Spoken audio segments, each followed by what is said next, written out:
Hello, my name is Blake Patterson, and welcome to Afro Reviews. On today's episode, I examine Red Rocket. A person might suggest Red Rocket is no Florida Project. How could Red Rocket be as great as the Florida Project?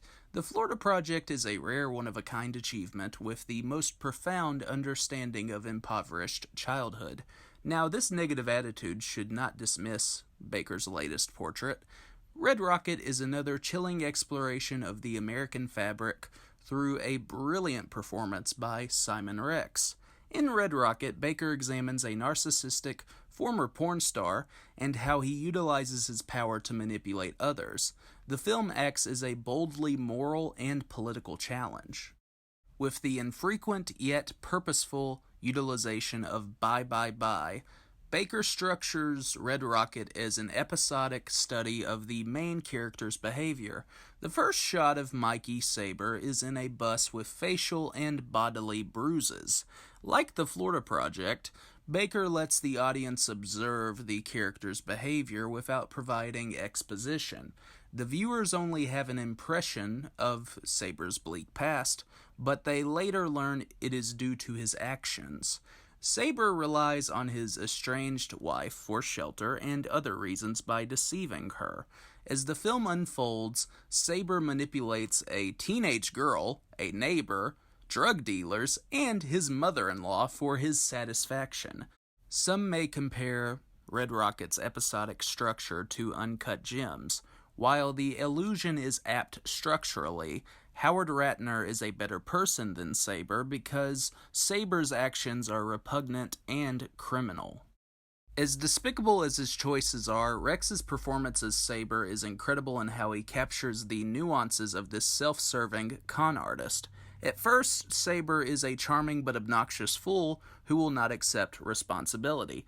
Then, Rex and Baker deepen the character by exposing his glaring flaws. Rex's portrayal of Saber is like Eric Roberts' Paul Snider from Star 80 because of their arrogance and skills in manipulation. While Red Rocket is more satirical than Star 80, Rex exhibits the intensely repellent energy of Roberts' masterful performance. Even though the non-professional performers are convincing, Rex's portrayal is an endlessly fascinating presentation of this American id. By incorporating the 2016 election into his narrative, Baker examines how Trump reinforces Saber and others while establishing a unique contradiction. When Trump first appears on a television set, it is not surprising how Saber would look at him positively. While the scene is merely an implication, the situation is an intriguing correlation because Saber and Trump are alike. Then there is a sequence when Saber buys a pack of cigarettes with the American flag as rolling paper. Saber expresses his interest in these cigarettes because of his patriotism. Baker will utilize cigarettes as a visual irony to indicate American hypocrisy. For all the complaints against kneeling or flag burning, people like Saber are not angry about smoking a cigarette with an American flag design on the rolling paper. Essentially, Baker emanates how this Fox patriotism is a pretense for their self-aggrandizement. With its sunny, naturalistic atmosphere in Texas, Baker recalls the aesthetic of Steven Spielberg's The Sugarland Express, but he contains a mixture of grime and beauty to convey Saber's fluctuating mood.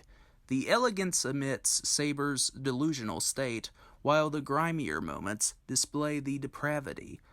As Saber wallows and exploits, Baker exudes how his future is a never-ending series of irresponsible issues, and how Saber will delude himself for his gratification. Even if the film is overlong, Red Rocket is a disturbing and bitingly witty satire of the American male ego. Just so we are clear, you may hate this movie, but I recommend it to those who are open for the challenge. Thank you for watching this video. Have a great night.